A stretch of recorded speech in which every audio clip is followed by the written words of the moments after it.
Hey, welcome to today's episode, and I am once again joined by our producer, Bo Snyder, and we are doing something really cool this month. We're calling it Movie Month. So we're basically going to be breaking down different movies, sagas, franchises, and different areas of movies, categories from different studios, and we're going to be pulling out the truth that you can find in these stories. And so I'm really excited about it. Hope you are too. My name's Luke Clayton, and this is Connection Culture.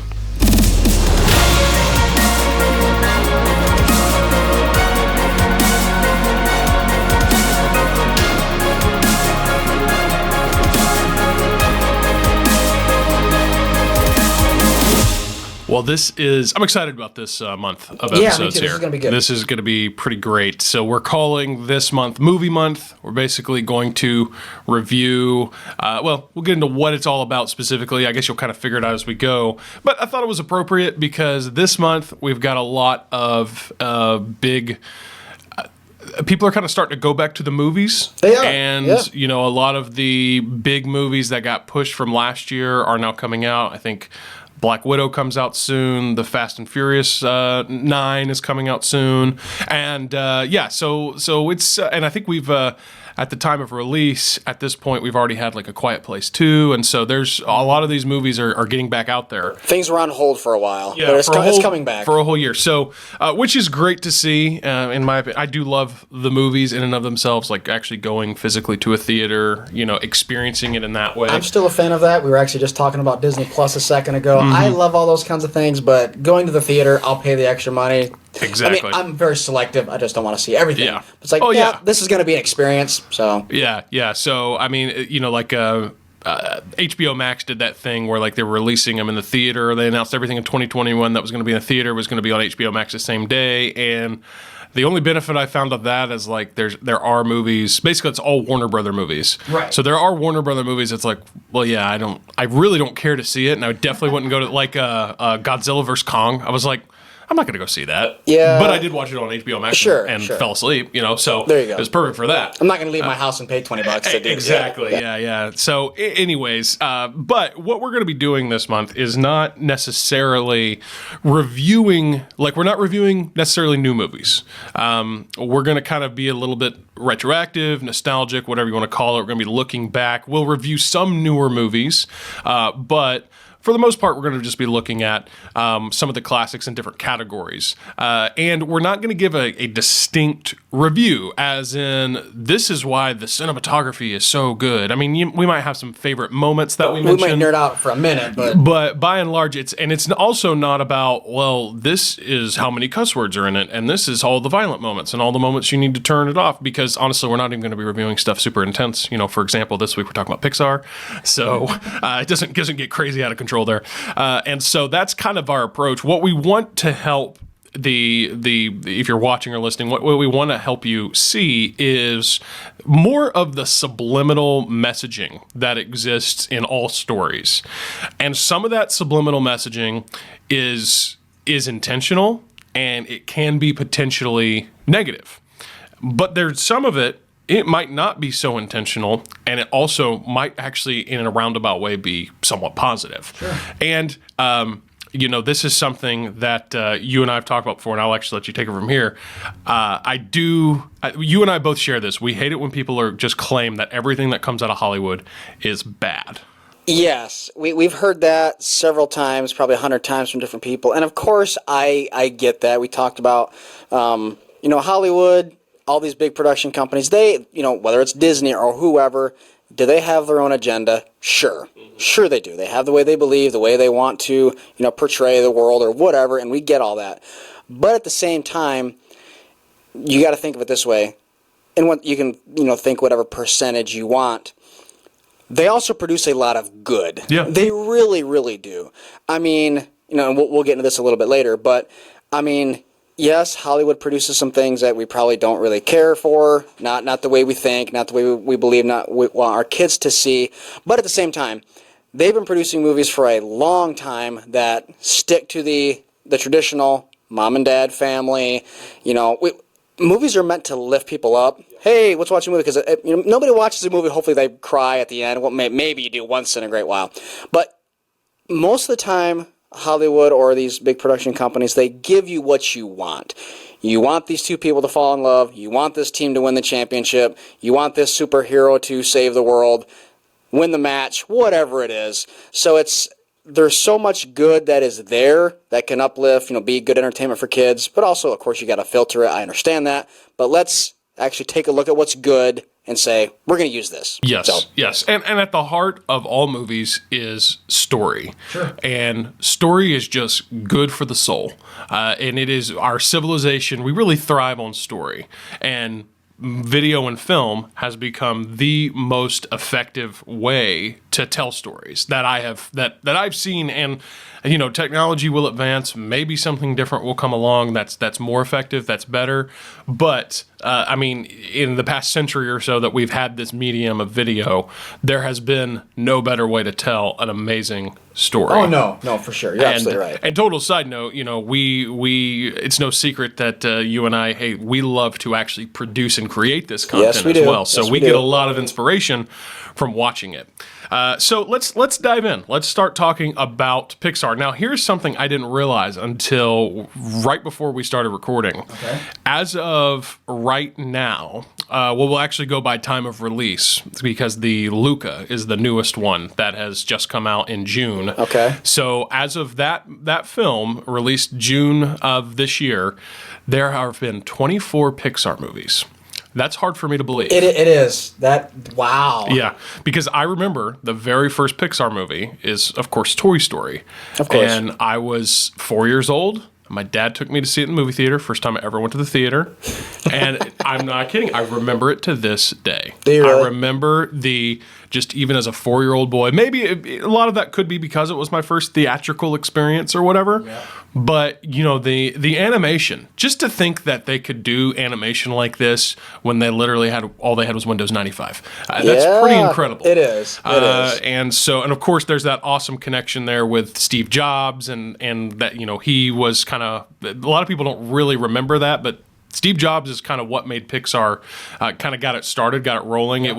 It was more or less producing little short films, and he said, no, let's make a feature, got Disney to partner with them. And so, if you actually pay attention to the credits, Steve Jobs is the executive producer of Toy Story. That is, that's true. And so just another way, Steve Jobs, super innovative mind, obviously the mind behind Apple, the iPhone, and even Pixar and what it is now. It's pretty awesome. So now, again, we don't have time to jump in all this, but the Toy Story franchise, I will say, overall, there's 4 of them at this point. I was going to say, is there 4 or 5 now? There's 4. There's 4. Okay. I think, are they done? I think it's over. I've heard rumors of a 5th one. I think the next one that is confirmed, that's, if you will, in the Toy Story universe, is like this standalone movie about Buzz Lightyear. I was just going to ask about that. It's funny that you said that because I was like, they never did a standalone with Buzz. Of course, nowadays, whether it's Star Wars or whatever, Marvel, it seems like everyone's breaking out into a standalone, let's show where this character came from. And I guess they haven't really done that with Buzz. Yeah, so, they could. So now the more common thing is to create, a cinematic universe rather than a saga. A saga is kind of these, continuing sequels and whatever, like Fast and Furious, Star Wars. Best saga out there. Fast and Furious or Star Wars? Oh, Fast and Furious. Okay, we disagree. Yeah. So, but those are sequential, and Star Wars even calls them episodes. Yeah. Whereas with a universe like a Marvel, you've got Thor over here, you've got Captain America, Iron Man. May both those last two, may they rest. They're no longer in the universe. Oh, that hurts. That hurts. But they bring them, and then they bring them together in the Avengers. And so, and yes, that is coming later. We're going to get to Marvel later. So getting back to Toy Story, though, the Lightyear, that's kind of the next one. Not really sure what that's going to be all about. But the Toy Story franchise overall, it's the original, and just the idea behind it is super creative. Toys come to life when you're not around, and every kid out there that's seen Toy Story wonders, wait, Are my dolls talking to each other right now while I'm not at home? Right, back when kids actually had awesome toys. Yeah. Really, that's a sad conversation there. But yeah, so Toy Story, I really love, obviously the creativity behind it, and, just a lot of good, I think there's a lot of good values, scattered throughout these movies. I don't see any, and obviously we didn't have the time to go back and rewatch all of these movies, so that they're fresh on our minds. But, I saw Toy Story 4 a few months ago, and and it's just got that classic Pixar of, man, there's always a great meaning. There's always some type of great, underlying theme, if you will, about, you see this camaraderie of these toys, as the characters. And then you do, like, going back to what you were saying about toys, and kind of made a jab at toys. But nowadays we live in a society where kids are playing video games. Their favorite toy is their iPad or their iPhone. And to see just, in the early days, of course, it's Andy, the owner of the toys, and then it transitions to Bonnie. She's the Toy Story 3 and 4. He kind of gives her toys away to her. Yeah, not to cut you off there. I wonder, I guess I haven't really thought about this until I just said it. I wonder if kids, okay, obviously me and you, we're 90s kids. There's whole, we are. That's cool. I wonder if kids nowadays... I wonder if Toy Story is as good to them as it is to us. Because, like I said, we did have physical toys. We did have things that we, like I had G.I. Joes and all these things that you physically played with. I mean, I'm not saying kids don't have those, but like, okay, this is going to sound really funny and cheesy. I mean, I remember playing with my G.I. Joes till I was like 10 years old, And like that's why Toy Story was cool. Because I don't have a Buzz, but I've kind of got something like that. Yeah. But now, and of course, Toy Story the original one is a little bit older, but the quality is still amazingly good. Yeah. Dude, that's like 26 years old. Yeah. It's still good. That's like still really good. But I wonder if kids just kind of like look at it. It's kind of a deep thought. Look at it in the same way, or like, I don't really have toys. I don't really. Yeah, if they're it's kind of a funny thing. I don't know. I guess. And I would say, the younger a child is, the more they connect to that. I mean, I think of my own daughter. She's almost actually at the time of release of this episode, she will be 4. That is wow. That's crazy. That is true. But she is in the age where she loves playing with toys and whatever. So, but yes, the older a kid gets, and they start to get into iPads and iPhones, and they download the games, the apps, right? And that does become their favorite toy. So it is really cool to see in Toy Story how, man, these kids, because I love the sequences they do, the scenes where you're seeing it happens in what is it? It happens in like the very first. You're seeing Andy like play with his toys. Oh, okay, yeah. He's flying them around. And and then there's a couple. I don't think this happens in the actual movies, but they do have a bunch of little spin-off like short films on Disney Plus. Okay. They have a couple where they're showing like the kind of like they're taking it one step further, and they're really dramatizing, using those toys, what the child is imagining. And it's just what I'm getting at is I think it's really cool to say, hey, look, yes, it's creativity and imagination in children. Yeah. It is core. Sure. It's core to who they are and who they're going to become. Yeah. And to see children that are, Andy and Bonnie and these kids to be just get so much enjoyment and so much happiness out of playing with toys and not sitting in front of a screen and whatever. I do think that is pretty refreshing. And again, I don't know if that's what Pixar and Disney are trying to do. I don't know. Because they're clearly putting a lot of digital media. I mean, it's ironic. Toy Story gets watched on a screen about how you should play with your toys. That is funny. But it's okay. Take this approach. I don't know how many times as a kid I would see something in a movie and I'd want to go build it. Like, this little gang had a tree fort. I want to build a tree fort. Or this, like even in a scene in Toy Story, like I think he like made a fake bank out of a box. Yep. And he's just like, he's robbing it, I did that as a kid. It's like things like that. It's like you don't really think about it too much as a kid, but as you get older, it's like there's so much like things for the kid's mind in these things. And it's just like, I mean, it's super cool. It really is. So, anyways, Toy Story, we probably should move on to talking about a few other, and again, we're trying to more touch on these ones that have sequels, just more of the franchise than diving into individual movies.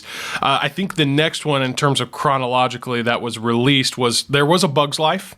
And I like A Bug's Life. I think, again, just that Pixar creativity. It did get a lot of flack, though, because of the animation. It just didn't seem because it clearly looked animated and fake because it's ants and bugs and whatever. Yes.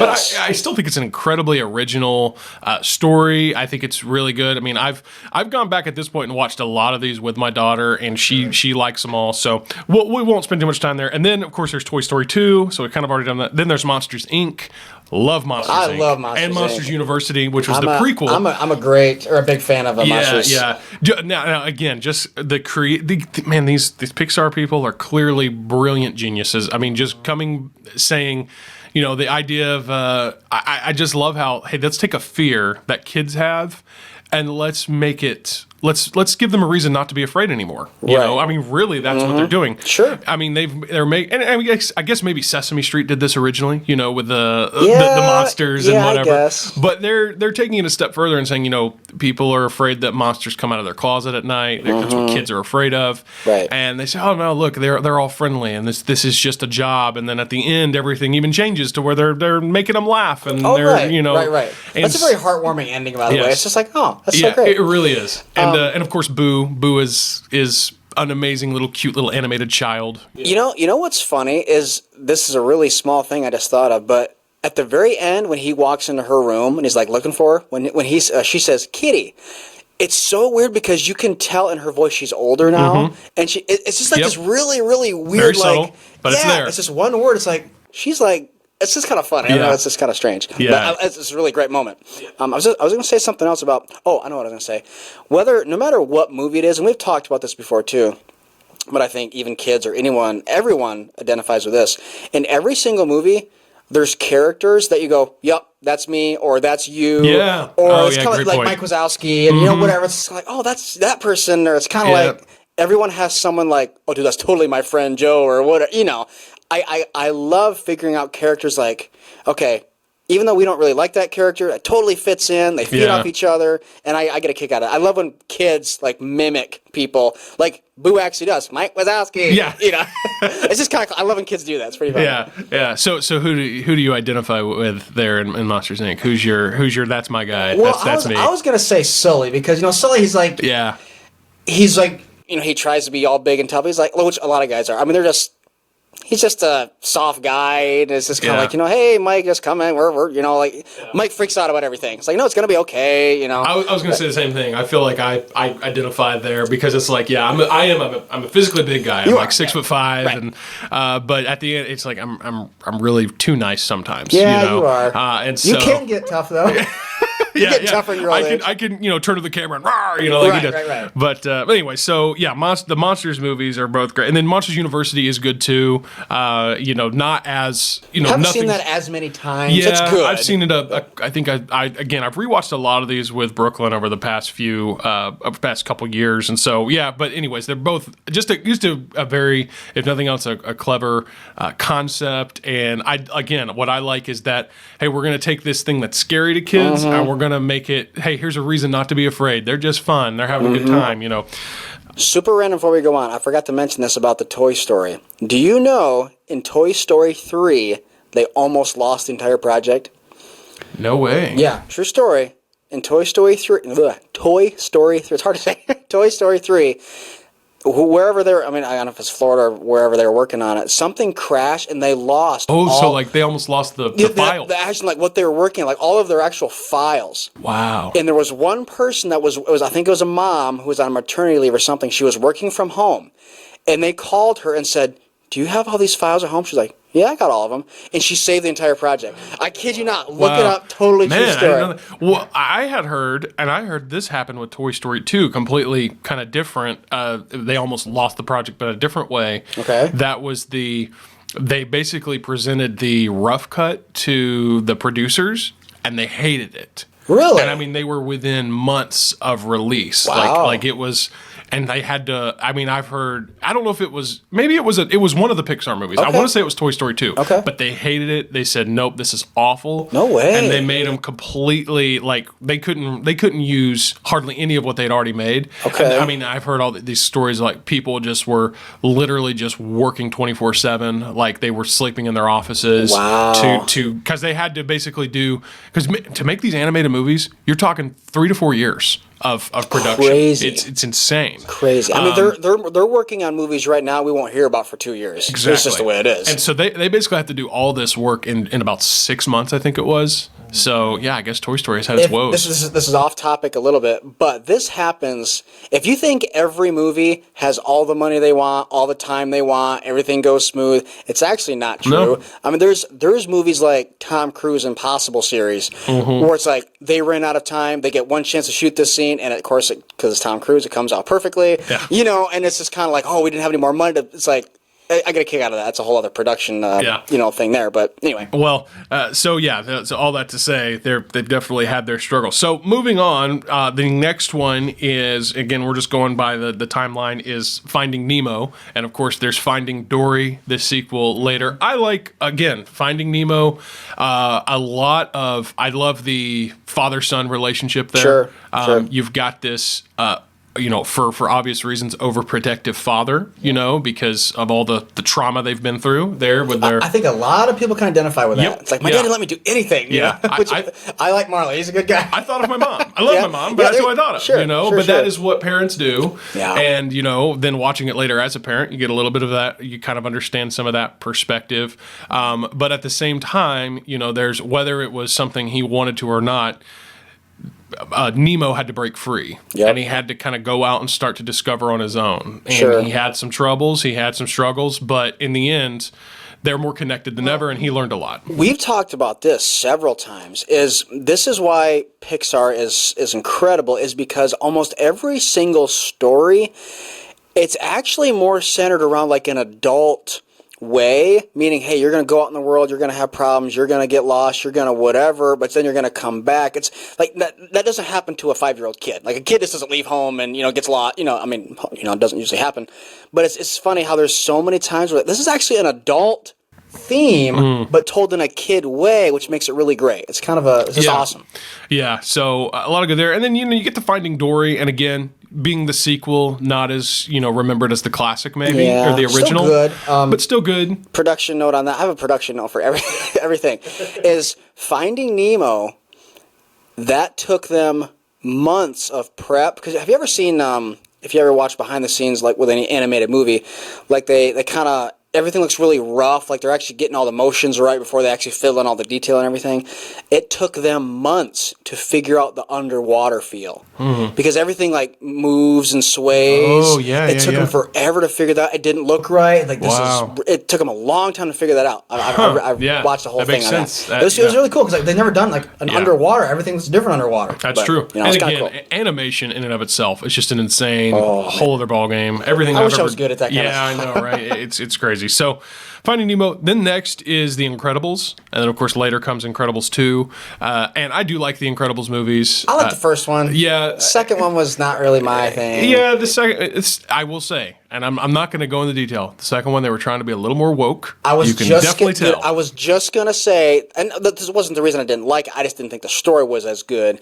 It's like, oh, Dad, stay at home. Mom's gonna go out, which is nothing wrong with that. Yeah. But it had a very, and this is kind of crossing over into something a little bit more, is sometimes you got to be careful with this, and we know this happens, is it's like, okay, they are totally playing to the adult audience right here on purpose. Yep. Big time. It's like, okay, the kids don't realize they're trying to push this thing, which is, it's innocent, to the kids' eyes, but it's like, oh, that's what they're actually trying to say right now. It's like, yeah. Might have to put that in there, and I don't know. Yeah, so, but in the, especially the original one, the first one, really, really good. Just cool to see that kind of Pixar take on superheroes. Sure. So moving on to Cars, and then there's Cars 2, there's Cars 3. I will be honest, Cars 1 is great. Cars 2 and 3, meh.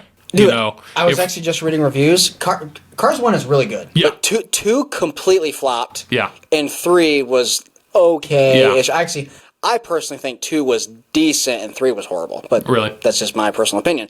But first one was good. Yeah. I like it. It's one of those things where they kind of got away from their roots, if you will, in 2 and then a little bit in 3. Well, because 2 is actually more about Mater. Like, McQueen's hardly in it at all. Yeah. It was kind of, but Cars 1 is good. Again, the great kind of lessons there taught about ego, you know, Definitely. obviously Yep, that's a lot definitely there. the theme of that. So a lot of good. I think there's still a lot of good to get out of there.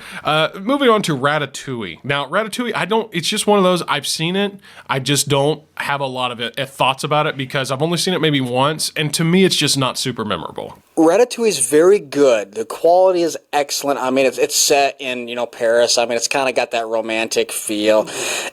It doesn't have, I kind of know what you mean. It doesn't have as of a strong, like, what are you trying to tell me? Yeah. What am I trying to learn here? Obviously, I mean, this kid, he kind of finds his place, and the mouse does, and it's kind of like, oh, you can be more. I get that, but it's not a really punch you in the face kind of a theme or kind of story. It's just kind of like, oh, okay, it's nice. But Yeah. I think I get what you mean Well, there. it's kind of like Pixar movies are known for having that moment. Yeah. And I can't think of that in Ratatouille. No. You know? No. And so, now, what are your thoughts, because this is the next one, what are your thoughts about Wall-E? I'm going to let you lead the way on this one. Oh, dude, why did you have to do that? Yeah.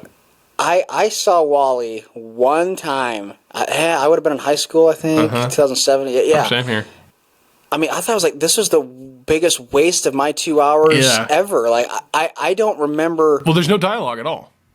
I mean, it's just this. I mean, as far as I remember, there might be there's a little bit. but it's mostly just this robot wandering through piles of junk. Yeah. I don't understand how that's a major picture. I don't know who said. And dude, that would be something where someone's like, yeah, scratch that, try something else. Like, I don't understand how that actually made it to the big But there's screen. a lot of people who rave about it. Okay, maybe I need to watch it again. I think this comes down to something where it's like you got to understand the difference between what the critics think and what people really think. Right. Oh, I don't care what critics say. This is funny. Just a few days ago, my wife and I, we were looking on Hulu or something. Oh, no, Amazon Prime. And she wanted to watch this movie. I don't even know what it was. But she said, oh, it won all these awards and everything. I said, it's probably a horrible movie. Because like, most of the time, if something wins a bunch of awards, the audiences hate it. Yeah.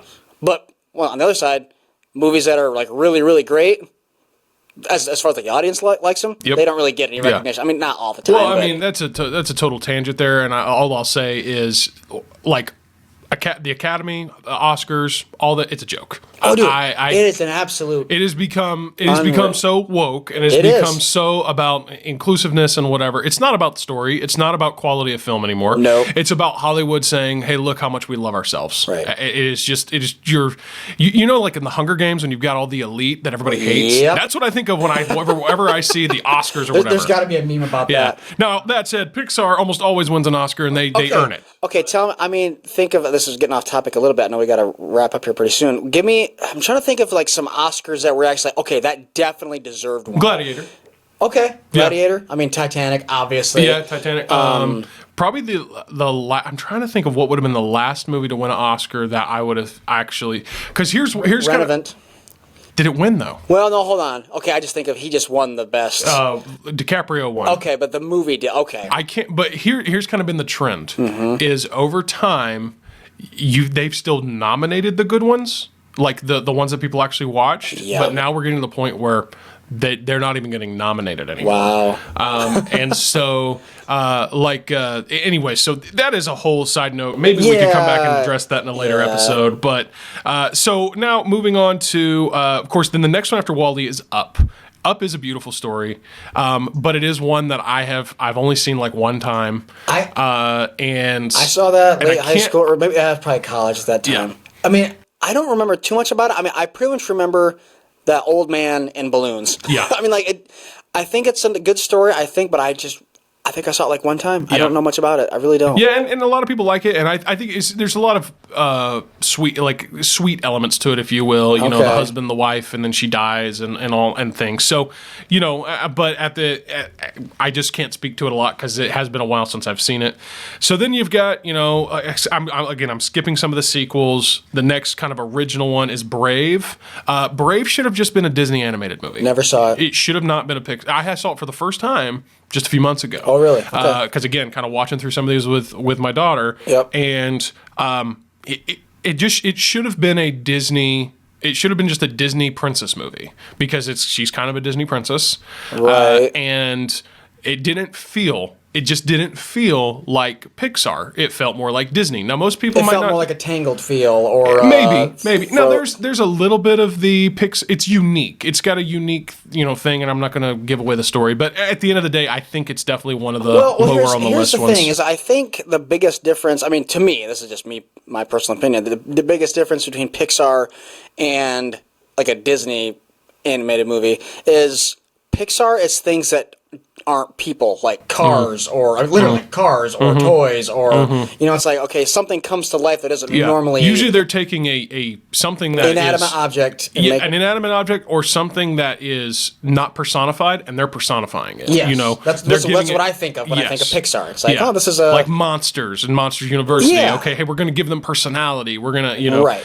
And this was more about, and there, some would argue there's some magic and some things in it. It's kind of like based in Scotland and whatever. It's interesting. Okay. But it's not, not something I would rewatch. So then next, of course, we got Monster University, but we're going to talk about monsters. Now, next is Inside Out. Oh, I'm going to let you take this one for a few minutes. I love Inside Out. In fact, it's one of my favorite kids' movies. I don't know if I want to say it's my favorite Pixar movie just because there's so many classics like Toy Story and whatnot, but Inside Out is amazing. This is definitely probably the deepest, I had to think during this movie. Like most Pixar is I love movies like that. I know you do. It is the most original kind of angle that they've ever taken. So if for those who haven't seen it, basically they're taking the emotions of a child, and you're literally going inside of this little girl's head, and they are personifying those emotions. They all, those are your characters. So they have, literally they have joy and sadness and anger. That's the names of these characters. Yeah. And it is, I like to call it the Inception for kids, because if you've ever seen Inception, we'll get there later as well. It just explains the mind and mental health and emotional thing. It explains it really well for children, in my opinion, and for anybody who, because a lot of times when it comes to your mental, your psychological, health, people don't really think about it. It's something you take for granted. I was going to say anything of the mental health, it's becoming more and more prevalent. There's more and more books about it, more and more people are talking about it, podcasts about it. It's kind of those things. Oh, yeah. It sounds cheesy in the moment. Yeah. Oh, your mental health. That's kind of weird. But it's actually a huge thing. Yeah, it is. Because it's one of those things that a lot of... over the years, it's kind of gotten a bad rap, because when you say mental health, you think, well, you must be a psycho. Of course. Yeah. But no, it does a good job of helping children, but really anyone understand, the concept of mental and emotion and your emotions, what all that means, how it plays out. And really, not to spoil it, but hey, it's been out since 2015. You've had your time to see it. Right. Really, in the end, the point is that the Joy character, she keeps trying to basically silence the sadness character, and this girl, her family's relocated across the country. Yep. She's the idea is that she's just trying to say, hey, squish down those sad feelings, I'm good. Yeah. And then in the end, Joy realizes, oh, I got to step aside, and just lets that girl basically lose it, and she's sad, and sadness steps in, and you see the value of all the emotions. Yeah, sure. And anyways, I watched this with... I want to cry right now. I know, seriously. It really is. I watched this one with my daughter.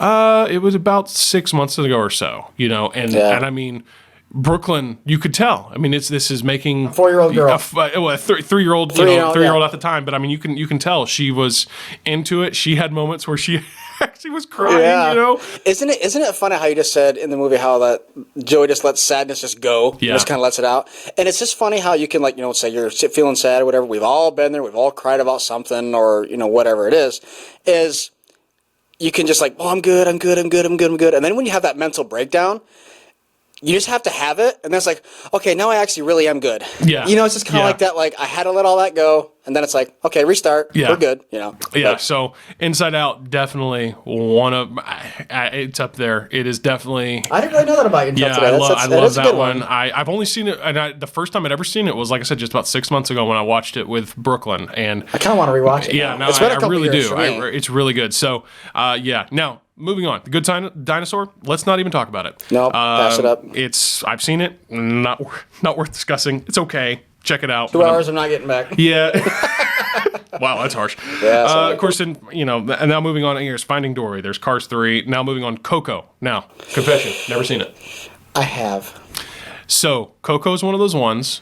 So you're gonna have to take the lead here, but I know that Coco is one of those movies that gets a lot of props for originality, for creativity, for the thing. But I have never seen it, and to be honest with you, I understand what they're trying to do. They're trying to do maybe the same thing they did with Monsters, and they're trying to make maybe death not so scary. It's just a little weired for me, which is why I've never taken that step to watch it with my daughter. Yeah, I wouldn't. It does two things, and I'm just gonna say it. It obviously plays to the Hispanic world, the Hispanic culture. Mm-hmm. Nothing wrong with that, obviously. But I don't know too much about it, but I think down in like those countries, like there's actually like a Day of the Dead and these holiday. Yeah. That's what it's all about. It is. They play to that, and they really do. It's just like this big party, and there's skeletons everywhere, and it was kind of like this isn't. And obviously, I'm looking at it from a Christian perspective, obviously. Yeah.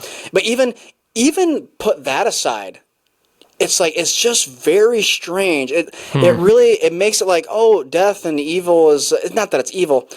It's just I'm getting all. I just don't know how to explain it.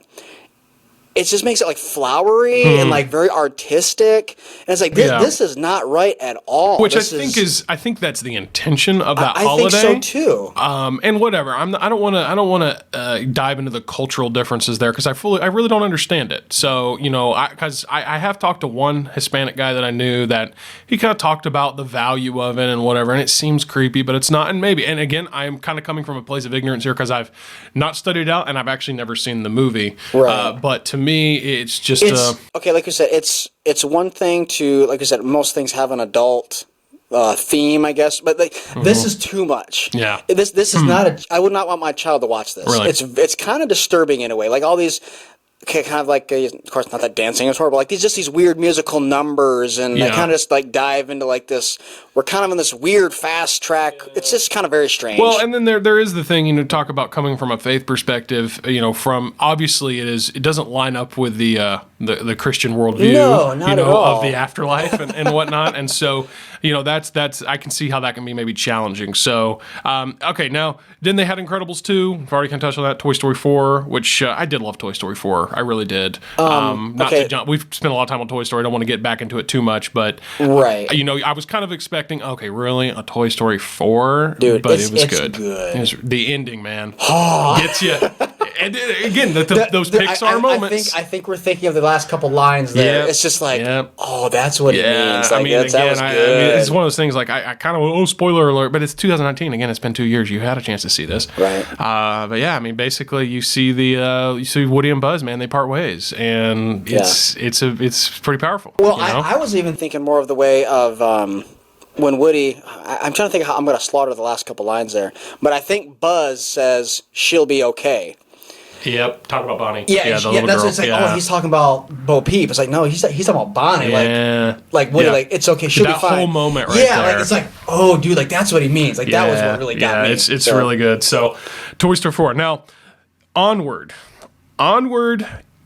I started and did not finish, just to be honest. You're going to take lead on that? I've not seen that one. So I don't think there's a lot to say about this. I liked it. I liked it's kind of this, wizard magic, like... Well, it's a little bit kind of makes me think about if Lord of the Rings was a cartoon in terms of the environments. Is this a similar story? Like, does it have something to do, like he's got to find his dad who's not around anymore or something? So his dad died, but he left like this, but they're all like wizards and stuff. So he left... So maybe more like if Harry Potter was animated. Okay. So anyways, and he kind of leaves this way behind to have this spell to bring him back, and it doesn't work. And that's where it ended for me. Okay. But they're modernizing this idea, like they've got characters that play cops and that whatever. So it's kind of like they've created this modern world inside of this, Okay. like I said, wizard, Harry Potter, Lord of the Rings environment. I mean, that guy drives a van. Yeah. funny. Of course, it's Chris Pratt. I do love Chris Pratt. I'm a big fan of Chris Pratt. And Tom Holland's the other, and he's Spider-Man now. I like him too. Yeah. Those are the two main kind of characters. So, anyways, I don't have a lot to say, but the only thing that I did kind of observe and what I did see of it was it seemed again like one of those movies that would have.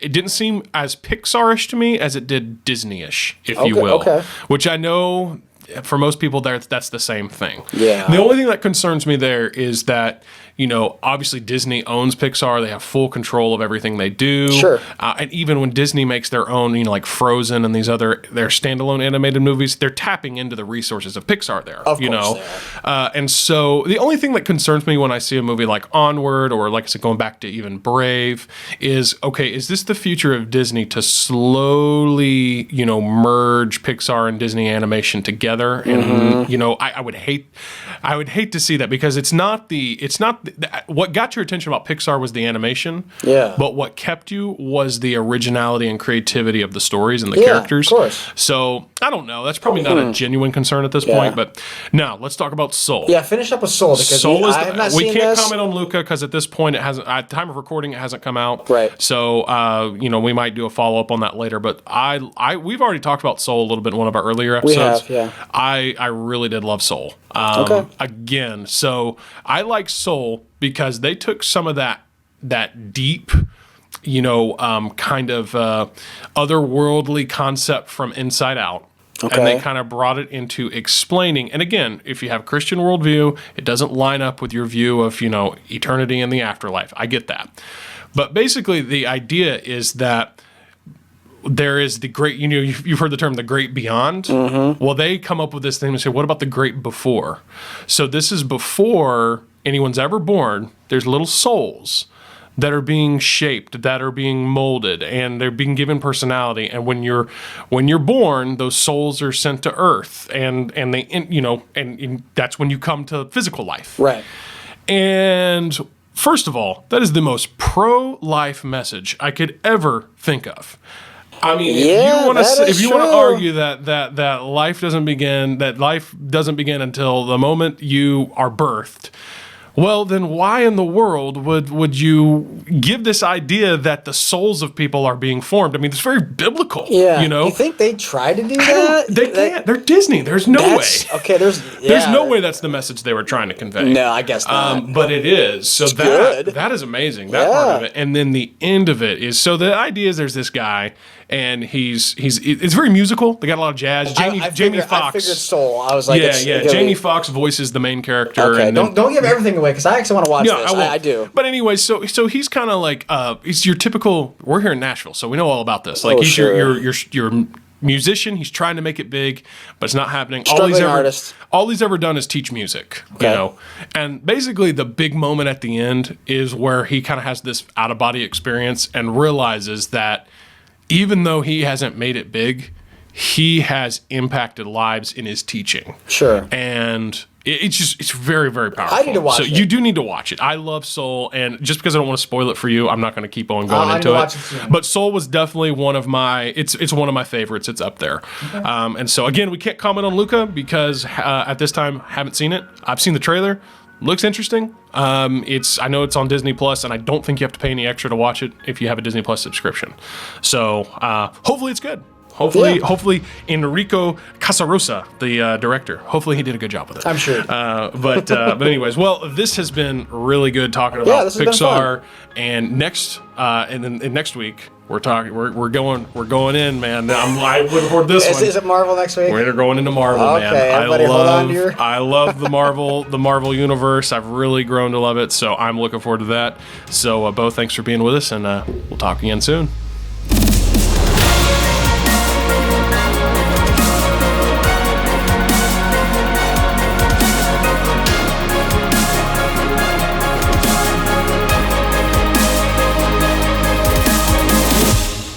Thanks again for joining us for this episode of Connection Culture. If you haven't yet, please take a moment to subscribe on Apple Podcasts, Spotify, wherever you're listening to podcasts, or even on YouTube. Connection Culture is a production of the Must Increase Network. The show is edited and produced by Bo Snyder. Executive producer and host is myself, Luke Clayton. And if you want to help this content get seen by others, then the biggest thing you can do is to simply like it on Facebook or YouTube and share it with your friends to help it get seen by others like you. After all, it's going to be so much more fulfilling when you get behind the content you believe in, when you share, when you let others know, when you contribute in that way, because it is so much more fulfilling to be a creative contributor than to simply be a mindless, constant consumer. I'll see you next time right here on Connection Culture.